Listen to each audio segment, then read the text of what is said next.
Welcome back to the Puma Podcast. I'm Tory. And I'm Puma.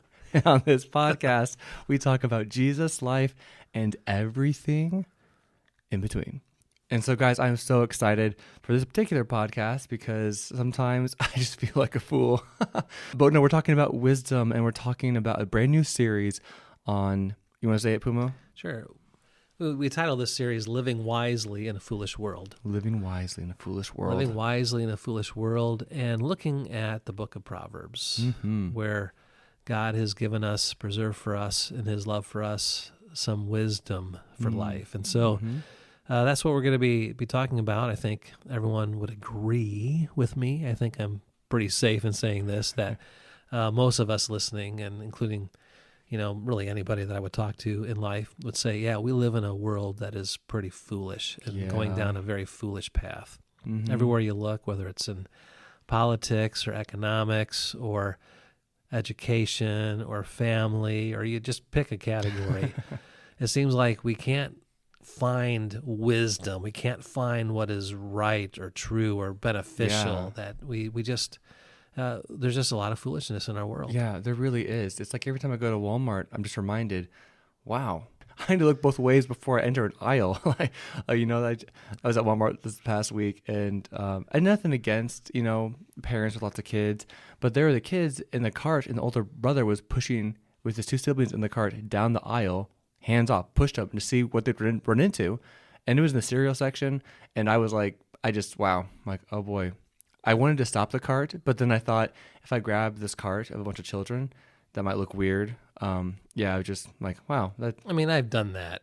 Let's be honest. I've pushed carts randomly to see where they would go in the past, but usually I did it with wisdom. Yeah, well, these were toddlers, but yeah, it was. Yeah. No, I've definitely jumped in a cart that I pushed. Right, so there's a lot of foolishness out there. Often, though, I don't think the foolishness is inside of me. See, I can recognize foolishness a lot of times in our world, but how do I live wisely in a foolish world? I don't want to be part of the foolishness. I want to live wisely in spite of the foolishness all around me. And so that's sort of where we're going with this podcast and this series. And so we want to explore what God has to say in this amazing book of Proverbs, and I'm sure we'll probably touch other parts of the Bible because it's all good. Yeah, I'm so excited. Yeah, how to live wisely in a foolish world. Let's dive in.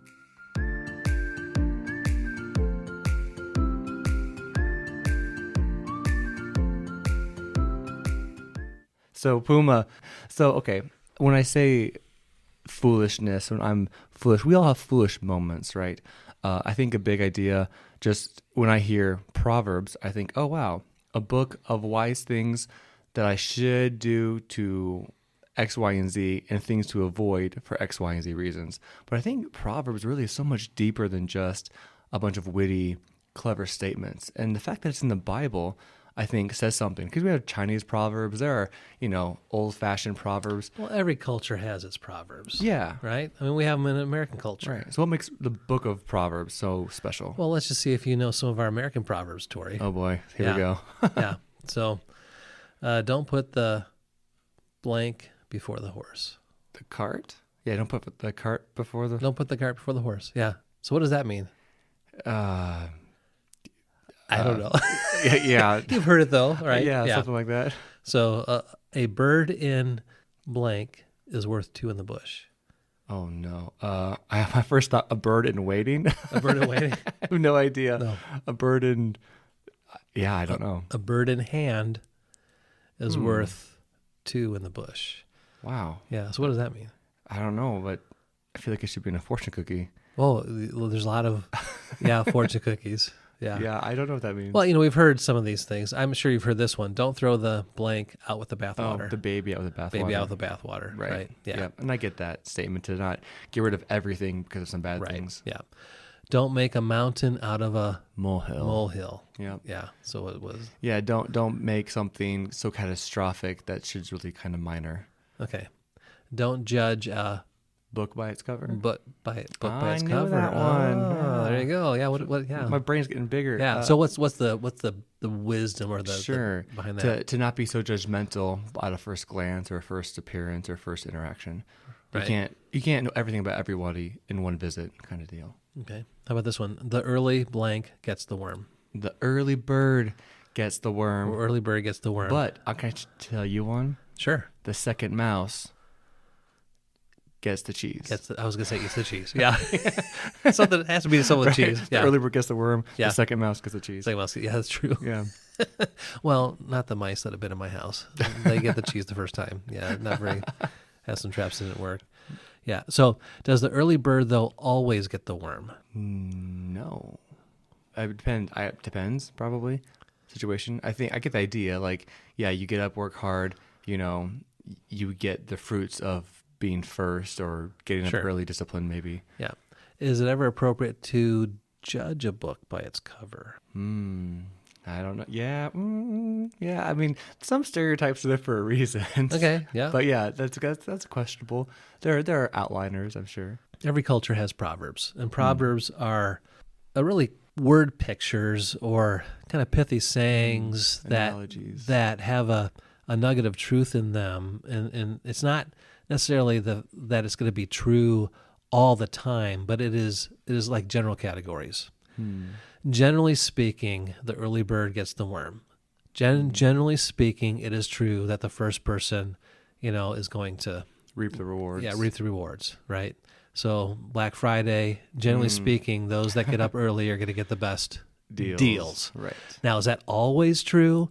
No, but usually it's true. That's why people get up at 3, 4 in the morning, right? Right. To make memories. At least that's what I was told by my family. Or 6 p.m. on a Thursday on Thanksgiving. Right. Yeah, you're right. Yeah. And so, Proverbs, every culture has their proverbial sayings.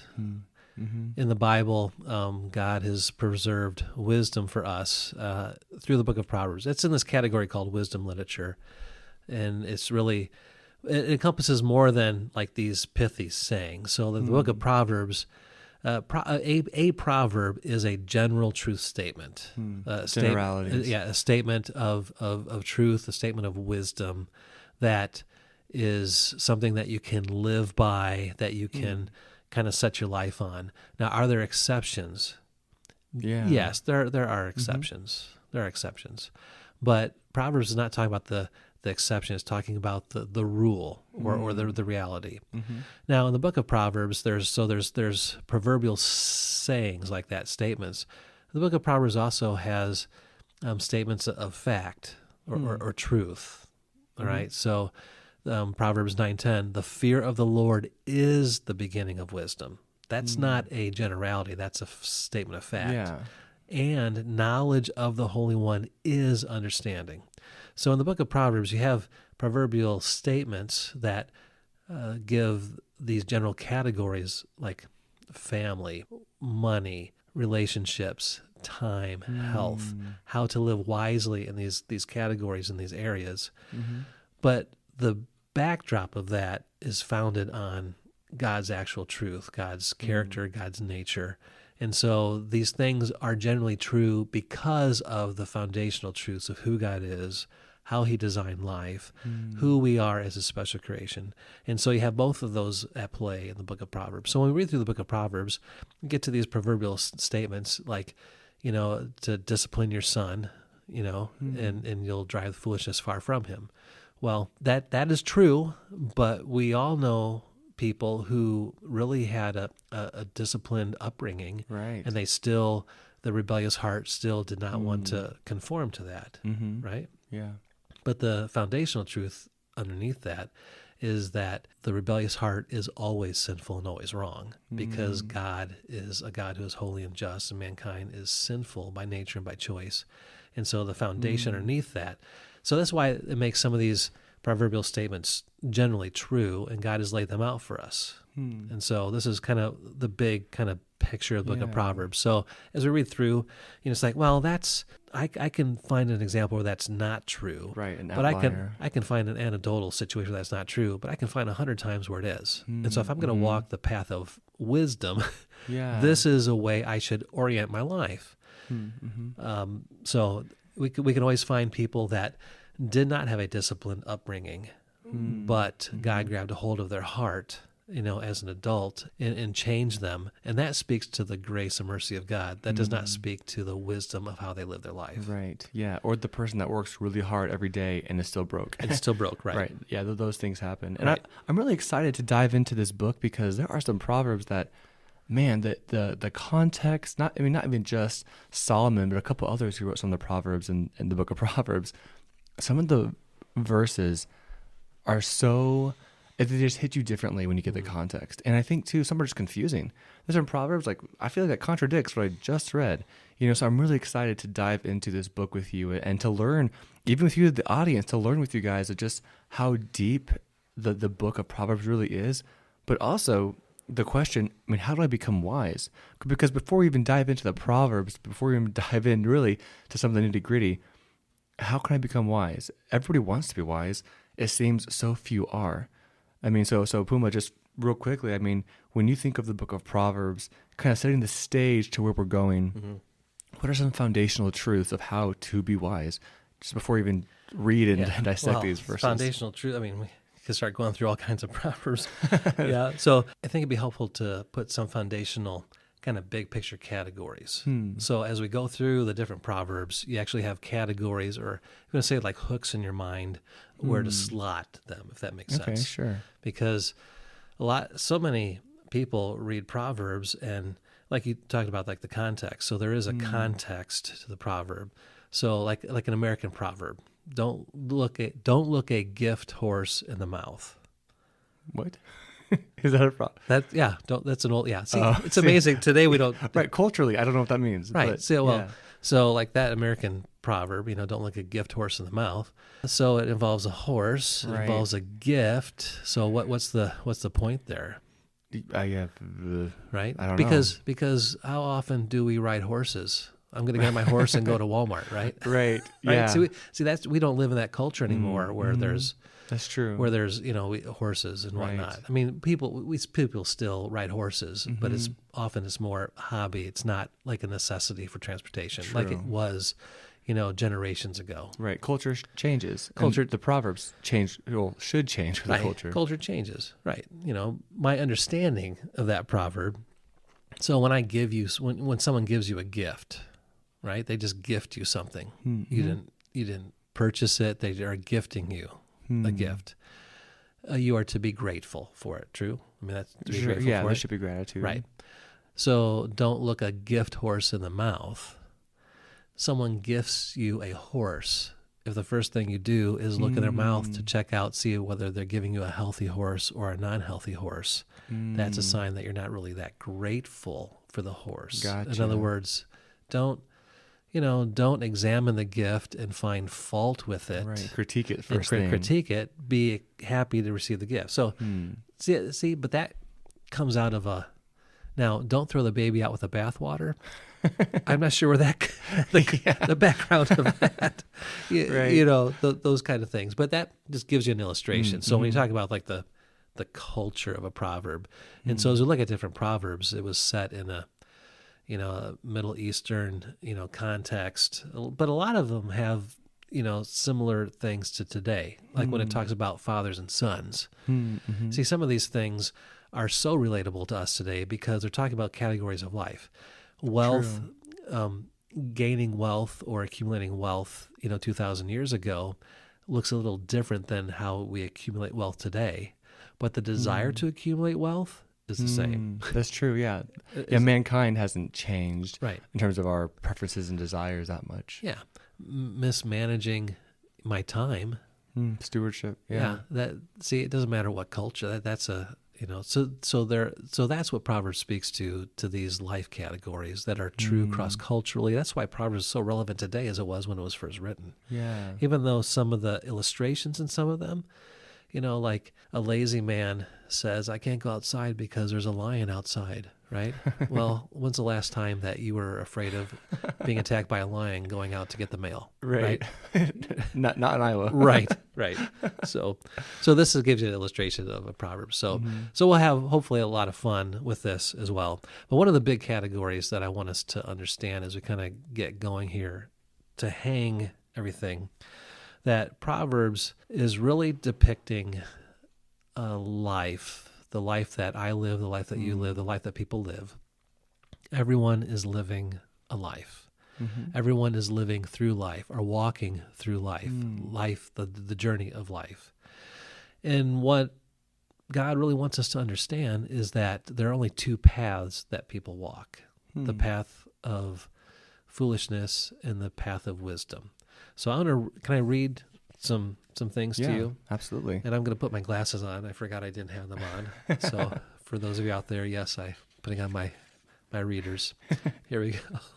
So I just want to listen to these words and what category this speaks to. What do these have in common? So peace, riches, health, pleasant, prudent, honorable, prosperous, blessed, knowledgeable, love, life, at ease, safe, joy, victory, guarded, not afraid, righteous, wise, shielded, loyal, friendly, disciplined, protected, honest, moral, holy, good. Wow. Now, is that a pretty good list? Yeah. It sounds like things that I want. Yeah, things that you want. Yeah, qualities that I wish my friends had. I mean, doesn't this sound like, you wake up today, and it's like, what would I like to see happen in my day? I would like my day to be truthful, peaceful, blessed, blameless, loving, full of joy, a day where I'm not afraid, a day where I'm protected, a day where I experience success, a day that is morally good and honest, right? Mm-hmm. Now, is that my experience every day? No, sadly, no. No, is that the experience of anyone's life every day? Yeah, I doubt it. In our world today? Yeah, probably not. Yeah, and yet all these words come out of the book of Proverbs, and these are all descriptive words as Proverbs describes the path of the wise. Those that are walking the path or living life down the path of what God says this is the wise way to live life. These are some of the, in a sense, the signposts or some of the experiences of the life that is walking down the path of wisdom. The path of wisdom. Yeah. That's a good list. Let me read another list. Oh, no. All right. Despised, violent, unfaithful, wicked, hatred, resent, disobedient, ignorant, deceit, perverse, lazy, devious, shame, liar, sin, futile, suffering, deep darkness, crooked, calamity, overwhelmed, trouble, seductive, disaster, ruin, ensnared, distress, confusion, chaos, wayward, costly, disgrace, self-harm, and foolish.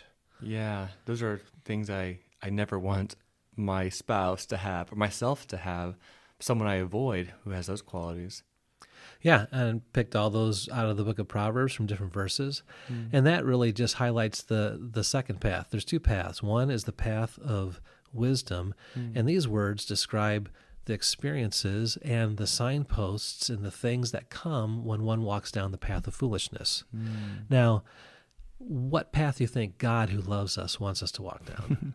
The path of wisdom. The path of wisdom. Yeah. Yeah. Why? Not just because it's the wise path, but because of all that comes with that. The consequences of wisdom. The consequences. The path of wisdom is the path in pursuit of God. But along that path is all these blessings. These are all, in a sense, secondary blessings. Love, joy, peace, prosperity, safety, without fear of harm. And isn't this what everybody wants? This is what everybody's seeking. In our foolish world, people wake up saying, I want peace, I want joy, I want love.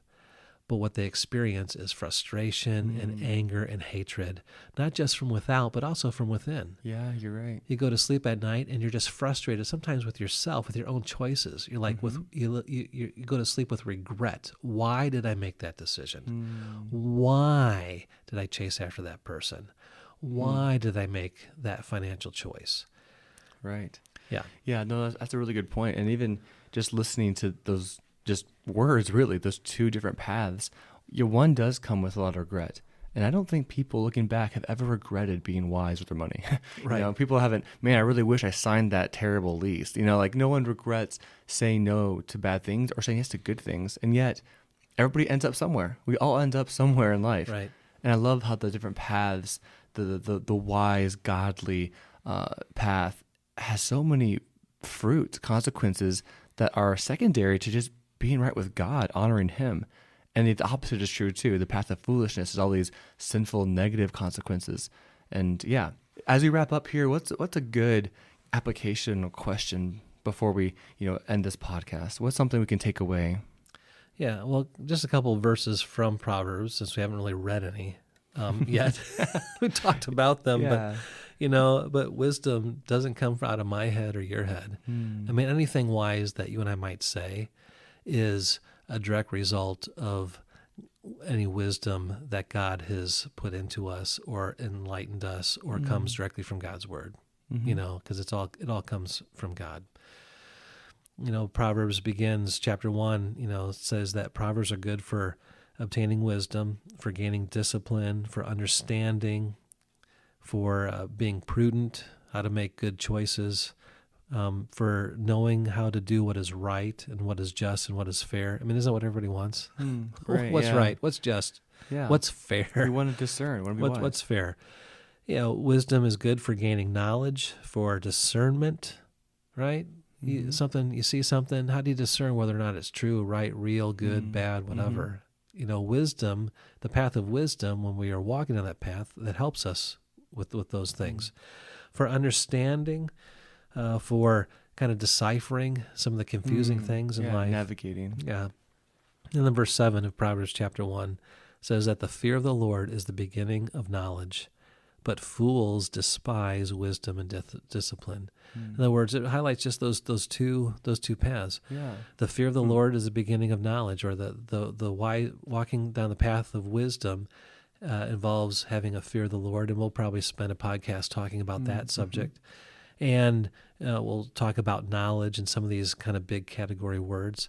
And the other path, that fools despise wisdom and discipline. In other words, the path of foolishness doesn't see the value of the things that God says are wise, or the things that God says are true, the things that God says are good. One other verse is Proverbs 9:10, one of my favorites, says that the fear of the Lord, again, is the beginning of wisdom, and knowledge of the Holy One is understanding.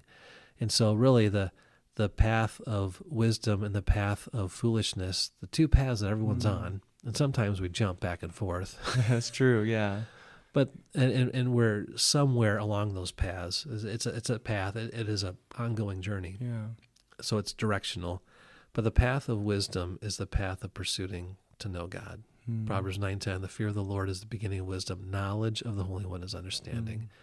And so an applicational question is, just think about, your day. Maybe not today, but think about yesterday. And would you say that yesterday was you were walking a path of, do you think yesterday you were walking down the path of wisdom or the path of foolishness? And did your day have peace in it? And did it have joy? And did it have, some of those words that I read? You feel, like it was a success or valuable or honorable or enjoyable? Or was it a day that had, fear or frustration in regret, it? Regret in it. Yeah. Because sometimes it's hard to articulate how I'm really thinking or what's going on, but we feel or experience these emotions and these things. And not that truth is based upon our emotions, but they do say something. So to go evaluate why is that, and to see to really the truth of what path I'm walking down. Yeah, that's a great, AQ application question. What path are you on? And is it the path of the wise or the path of the fool? And yeah, I really do think that there is fruit, there are consequences based on what path we're pursuing. And I like how you said, we're not always on the wise path. Sometimes we do foolish, sometimes we detour, right? But yet it's the direction we're going. Where are we going on this journey? And it's a great question. Well, thank you, Puma. And guys, thank you so much for joining us on this podcast. I'm so excited you guys are with us, and just thank you for your support and for listening. If you have any questions, please feel free to email us at thepumapodcast@gmail.com. We'd love to hear from you guys, and even your encouragement. Thank you for those who have submitted just requests, even thank yous and just prayers. I appreciate you guys so much. And also, if you have any friends that might benefit from listening to this podcast, we would so love to branch out and kind of grow this podcast. So thank you guys for listening and subscribing. And yeah, hey, I'm looking forward to seeing and learning and walking more wisely with you guys on this journey. And actually, real quick little, bonus, if you will. Puma and I are trying to read a proverb a day based on the day of the month. So there's 31 proverbs. 31 chapters. Yeah, the 31 chapters. Thank you. 31 chapters in Proverbs. And if you want to just with us every day of the month, read. So the first of this month, read the first, chapter of Proverbs. If it's the 15th of the month, read chapter 15 and just do that with us. I think there's a lot we can learn from. And I really enjoyed actually switching Bible translations each month just to kind of get a different perspective of familiar Proverbs. But that's been really helpful. And so feel free to do that with us. Really until we decide not to. But so far all year, I know Puma's been doing it. I've been doing it the last couple months, and it's been really, really helpful. So anyway, guys, hey, we love you. Have a great rest of your week, and we'll see you next time, Fridays at 10:10. All right, bye-bye. Bye.